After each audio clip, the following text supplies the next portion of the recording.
Most of the couples I work with over the years tell me that their biggest fights never start over big things.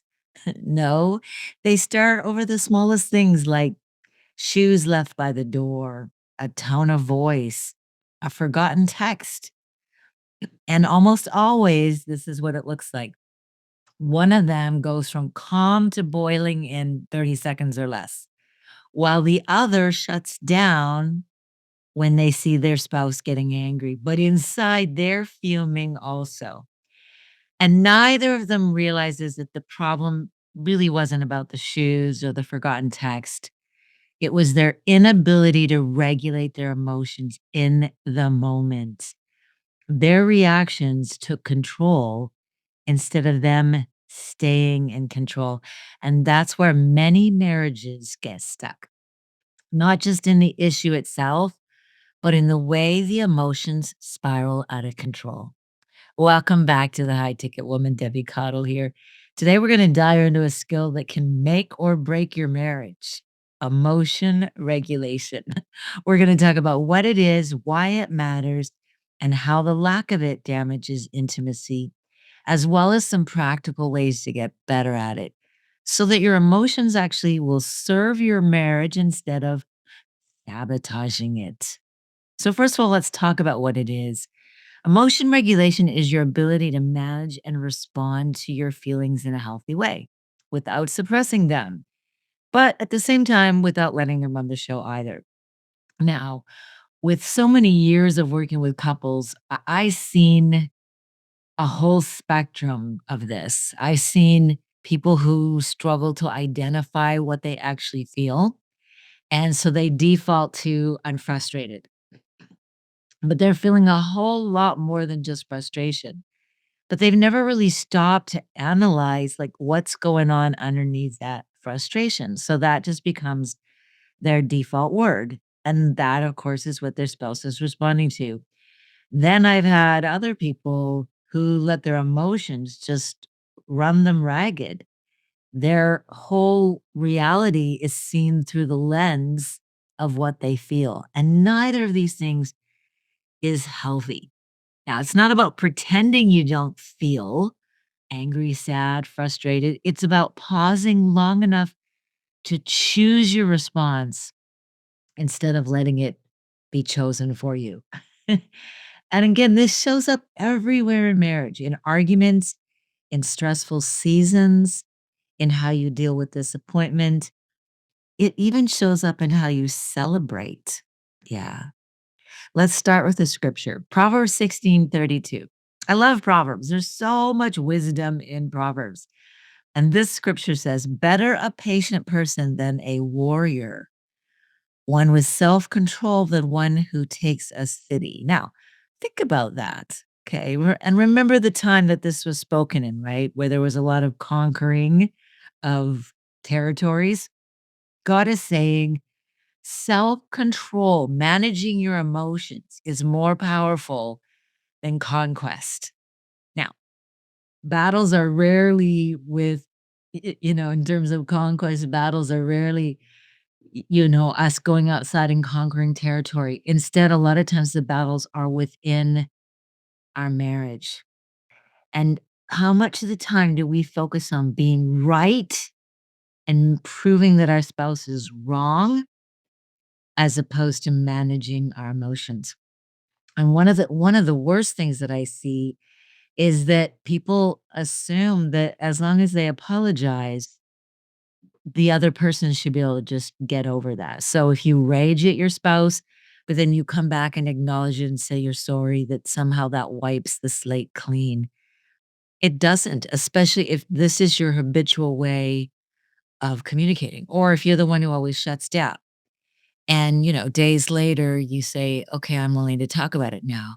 There's still so much damage that has happened in that period of time when you weren't willing to talk and you froze your spouse out.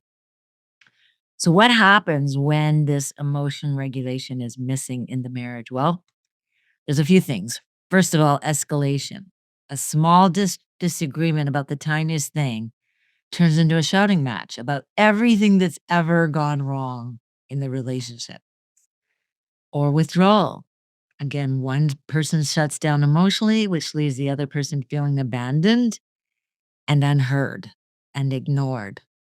Defensiveness. Every comment feels like an attack.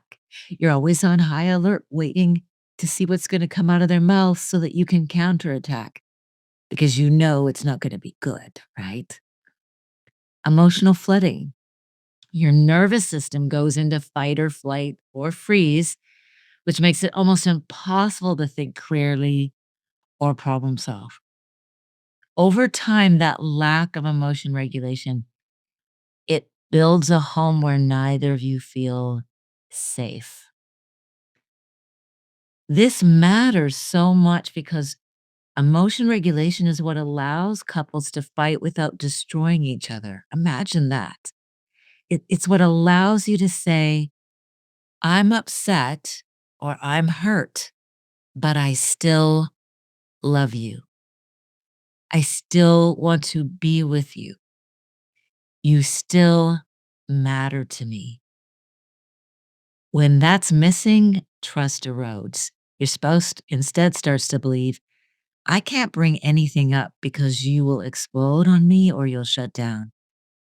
But when you are able to regulate your emotions, trust grows because then your spouse learns, I can be honest with you. I can bring you my real self, even when it's messy, even when my emotions are complicated, even when I don't fully understand what or why I'm feeling this way. I know I can talk about it with you, and I know we'll get through this together. So, how do we practice this in our marriage? Well, first and foremost, you got to pause before reacting. Just because you feel it doesn't mean you have to say it right away. Sometimes a 10-second pause can save you a 2-hour argument. Have you ever tried that? Now, sometimes you need more than that. How many times have I said, go to the bathroom? If you need some sort of little timeout, some little, pause, just say, I need to go to the bathroom. Or if you really want to be honest with your spouse, you can just say, I need a minute to think about what you're saying. Let me come back to you in 5 minutes.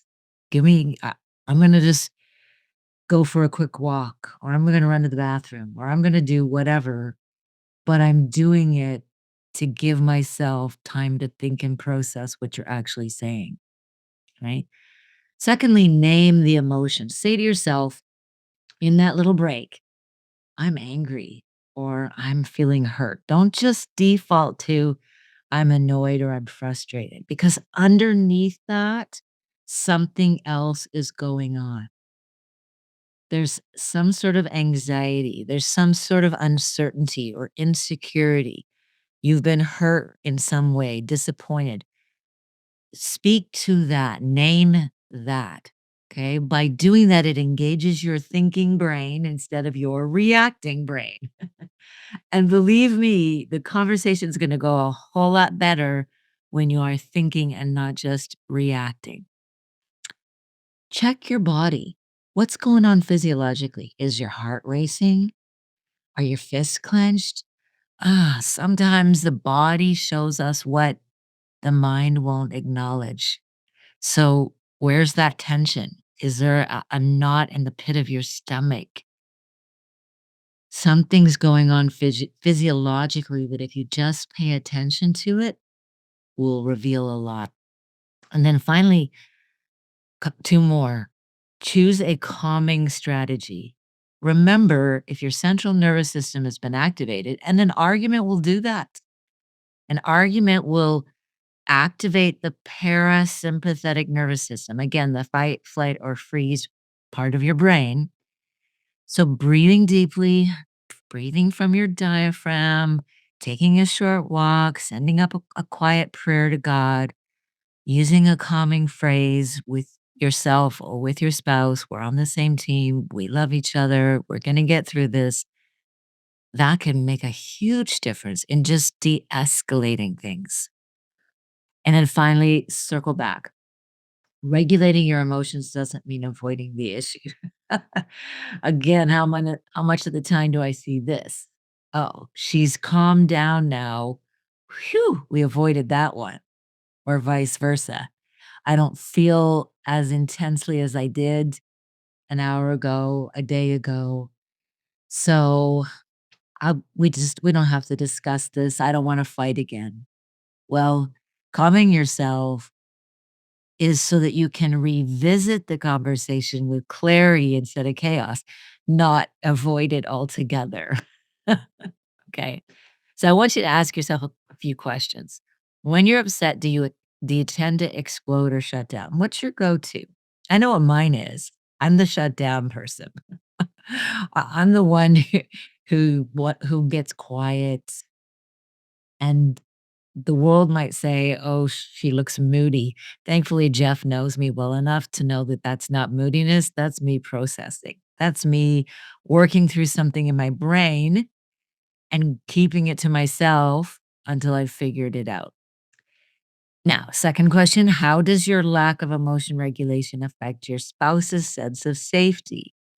The hardest words for me to change in my dialogue were to go from "I'm fine" to "I something is bothering me, but I don't fully understand it, and I'm not ready to talk about it yet." Those were the hardest things for me to learn how to say. It was just easy to default to "I'm fine," and yet the whole world knew I wasn't fine. So, how is your reaction to situations protecting your spouse's sense of safety or destroying it? And finally, what's one small thing that you can use to just calm yourself down before responding? Okay. Is it the bathroom break? Is it going and saying a quick prayer? Is it a few deep breaths? Find out what works for you. If you're realizing that emotion regulation or the lack of it is a pattern in your marriage, reach out to me. This is what exactly why I created Marriage in Bloom. Marriage in Bloom is my 6-month marriage intensive. For 6 months minimum, we work on building safety, emotional safety, healing past wounds, learning practical skills like these so that you can break free from the toxic cycles that exist in your marriage and create something healthier and safer for both of you. So just reach out to me, debbiecaudle.com, and we'll talk. Remember, emotions are a gift from God. God gave us the ability to feel, and emotions are a beautiful thing. All of them. They're just they're just information, but they were never meant to be in the driver's seat, okay? And I love this metaphor. You're driving along, but really you're in the passenger seat and emotions are behind the wheel, okay? And what a powerless feeling. We all know what it feels like to be a passenger with someone behind the wheel that's just driving erratically and, out of control. Well, that's what happens when your emotions are behind the wheel. But when we regulate our emotions, we create space for wisdom. Imagine that. Compassion and connection. And without it, we create chaos. So the next time you feel your blood pressure rising or the urge to shut down, just pause, name it, breathe, pray. Again, choose your response. Because in marriage, emotion regulation isn't about never feeling big feelings. It's about making sure they don't trample the heart of the one you love. Thanks for joining me today on the High Ticket Woman. I'm so glad you're here. Remember, you don't have to suffer in silence. You don't have to do this alone. Even if your spouse isn't willing to work on this, there are things you can do right now, today, that will have a dramatic impact on your marriage. And you don't have to be perfect. It just have to be teachable. I'll see you next week.